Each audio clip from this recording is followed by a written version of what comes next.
So I would talk a bit about meta-discourses in communication for sustainable consumption. And so this starts with the recognition of while mass consumption in rich countries continue. I had to move you away, sorry. While mass consumption in rich countries continue being a major cause of sustainability problems, environmental organizations and public environmental agencies has since the late 1980s engaged in proposing consumers should take individual responsibility to change the market situation and produce different kind of communication campaigns with the intention to change consumers' knowledge, attitude, and behavior, and in the end, change consumer culture and its impact on societies and sustainability. In this research project, we asked under what conditions are these communication activities produced? Why do they become as they become? We are especially interested in the communication culture and the professional language of environmental communicators and try to unpack the production of public sustainable consumption campaigns and how that language structure attention in communication planning in which these campaigns are produced. We use a word proposed by Robert Craig and we call this meta-discourses, thus language and communication about language and communication. So that's the meta aspect, language and communication about language and communication. Our suspicion is that the meta-discourses in professional communication culture limit what can be seen, understood, and done in communication for sustainable consumption. This limitation is not a limitation in ambition and not a limitation in creativity or comprehension. It is about how language structure the attention of the communication planner. So in order to understand this, we have done focus group conversations with 37 campaign makers of public sustainable consumption campaigns. And they represent Swedish municipalities and a few environmental non-governmental organizations. And with the focus groups focused on what experiences these campaign makers say they have made of sustainable communication for sustainable consumption. But the corpus also allow us to study professional communication language and meta-discourses. So when analyzing this, we have used another concept by Robert Craig. He has identified 3 different frames that are in use in everyday conversations for making sense of language and communication. He speaks about the conduit transmission frame, the communication action frame, and the conversation frame. We have used these categories when coding the corpus from focus groups about sustainable consumption. The conduit transmission metaphor or the conduit transmission frame was originally formulated by Michael Reddy, 1979, when he was analyzing how English teachers write comments on text to their students. And English and Swedish language is constructed in such a way that the words, sentences, and communication situations are addressed as if they are conduits, which has an insight into which meaning can be inserted and transported. Typical example is try to get your thoughts across better. The communication action frame is when specific acts within the communication situations are isolated. So tell, speak, listen. The conversation frame is when words which imply or explicate the mutuality of communication situations, such as let's have a chat. We should meet and discuss this between 4 eyes.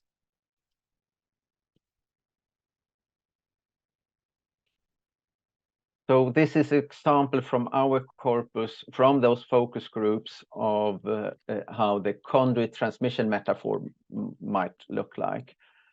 The conduit transmission metaphor is very dominant in our material. We have not quantified frequencies, but this is the typical way communicators often speak about communication when they talk about experiences of making campaigns for sustainable consumption. Maybe this is not surprising to you. Maybe you think, of course, so what? This is how one talks about those things. And yes, that is also the point. This way of talking about communication is important for structuring attention in the making of campaigns of sustainable consumption. That's why we're not surprised that this is, how should we package that is a question that we talk in that way. The conversation frame is much more unusual in our corpus. And the communication action frame is also much dominated by action words such as talk, tell, explain, inform, while communication action words such as listen, understand, misunderstand are much more unusual. We also identified a special category of communication action words, which are visual spatial communication action words. For example, point at, show, display. They are maybe more typical appearing in Swedish than in English. It is in most cases the communicator who is the actor doing the talking and telling and who are not doing the listening, while other actors are not talking or telling. So in our corpus, there are rarely any talk about other societal actors talking and telling. It's about the municipalities and the environmental organizations talking and telling. In that sense, the communication action frames mirrors the conduit transmission frame. Both these ways of talking about communication emphasize the communicator as someone who transmit, send, and talk, not someone who listen. The conversation frame is also very unusual in our material. When it is used, because it is used, when it is used, it's often about internal discussions inside the municipal organization. In one case, it's used to explain what organizations the municipality cannot collaborate with. In some cases, the conversation frame is used in combination with a conduit transmission metaphor, where the quality of a discussion or dialogue is valued on the basis of how well the municipality's message is received. So as a summary, also in the conduit transmission metaphor, also if the conduit transmission metaphor dominates in our material, all three meta-discursive frames are used. However, they are used in ways which mirror the focus on communication as a one-sided performing activity rather than as a mutual interactive co-construction of meaning.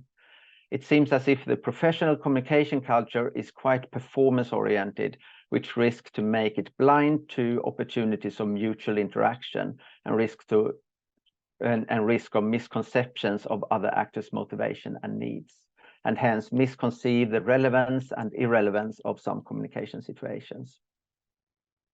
So why has the professional communication language, the meta-discourse of communication for sustainable consumption, become like this? We think it has to do with the discursive heritage, and the professional communication culture has co-evolved with a consumer culture. The industrialized and professionalized communication emerge when modern society become postmodern and when consumer-related identities become more important than production-related identities. For us and for sustainable transition, the important question then become, can consumer culture change within the meta-discourse of consumer culture?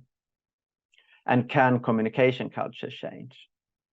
So we've been thinking about that, and we have a proposal, since obviously discursive structures are difficult to change, and hence we can expect the conduit metaphor to continue to dominate. But our proposal is then that to consciously try in these kind of organizations to develop a participant-oriented communication planning tool, which takes its starting point of thinking and speaking about people as participants in society, and communication participants in society and communication, and not as recipients of information. And example of such a planning tool would be to ask, instead of asking question, what message should we transmit, ask, who do we wish to be in contact with? What is important to them? When do they think about the things we find important? When would a contact with us be convenient to them?